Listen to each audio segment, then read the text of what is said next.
Assalamualaikum warahmatullahi wabarakatuh. Halo, saya Dewi Nur Halimah, guru mata pelajaran IPA dari MTS Khazinatul Ulum, Blora, Jawa Tengah, Indonesia. Sistem pencernaan manusia, kompetensi inti. KI 3, memahami dan menerapkan pengetahuan faktual, konseptual, dan prosedural berdasarkan rasa ingin tahunya tentang ilmu pengetahuan, teknologi, seni, budaya, terkait fenomena dan kejadian tampak mata terkait sistem pencernaan manusia. KI 4, mengolah, menyaji, dan menalar dalam ranah konkret, menggunakan, mengurai, merangkai, memodifikasi, dan membuat. Ranah abstrak, menulis, membaca, menghitung, menggambar, dan mengarang sesuai dengan yang dipelajari dan disampaikan dalam sudut pandang atau teori sistem pencernaan manusia. Kompetensi dasar. KD 3.6, mendeskripsikan tentang sistem pencernaan manusia serta gangguan pada sistem pencernaan manusia. KD 4.6, melakukan penyelidikan dan mengasah keterampilan anak untuk memahami tentang pencernaan mekanis dan enzimatis pada makanan di dalam sistem pencernaan manusia. Baik, saya akan menjelaskan tentang sistem pencernaan pada manusia.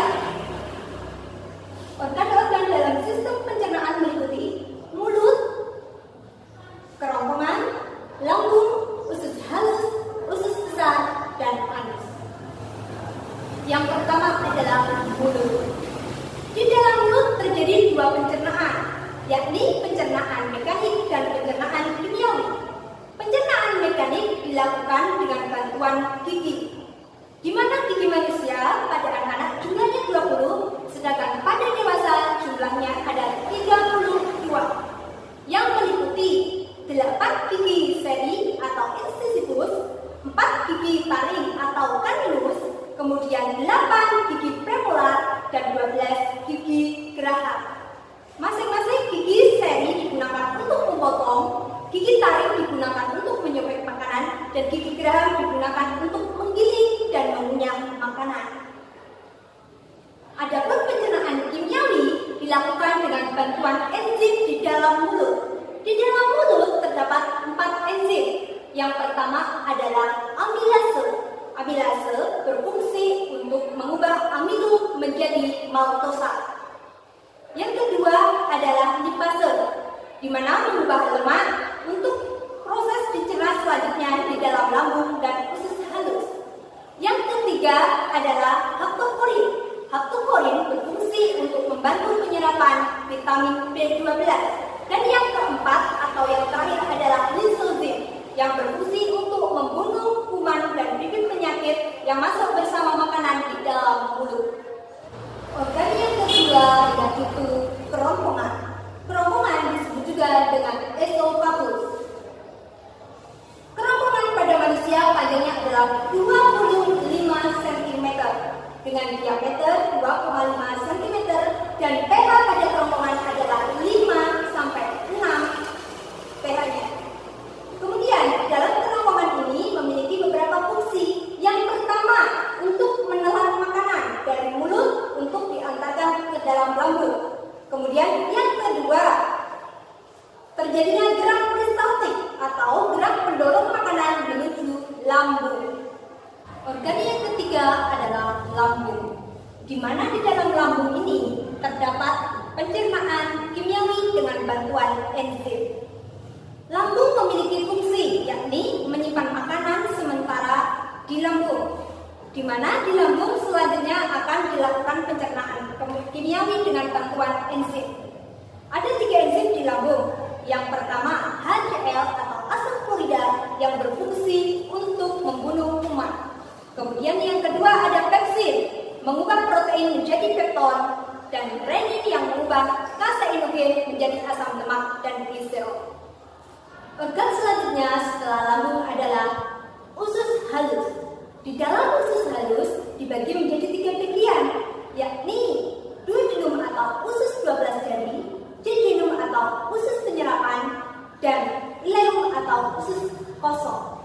Di dalam usus 12 jari ini berfungsi untuk mencerna makanan menjadi struktur yang lebih kecil lagi sehingga mudah diserap oleh tubuh.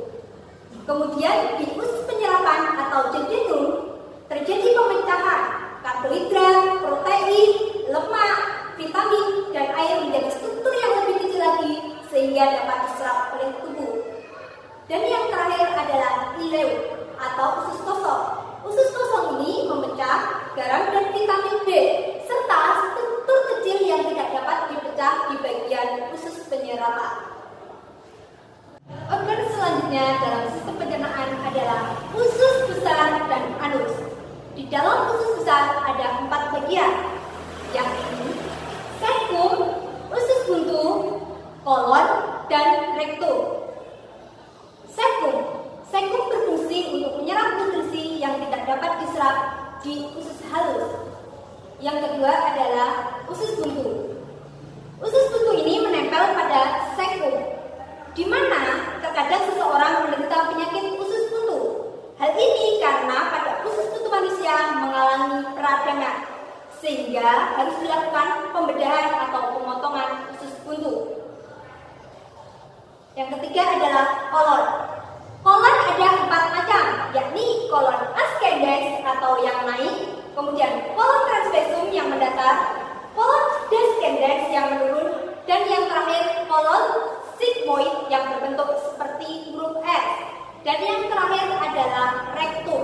Rektum adalah bagian terakhir dari usus besar yang berfungsi untuk menyerap zat-zat yang tidak dapat diserap di bagian cecum dan kolon. Sekaligus juga berfungsi untuk membentuk feses untuk dikeluarkan selanjutnya pada anus. Gangguan pada sistem pencernaan yang umum diantaranya yang pertama adalah diare. Diare ini disebabkan oleh makanan yang masuk ke dalam tubuh manusia disertai dengan bakteri sehingga menyebabkan mual, nyeri di dalam lambung, dan feses yang dikeluarkan dalam bentuk encer. Yang kedua adalah konstipasi atau sembelit. Sembelit ini dicirikan dengan susah buang air besar.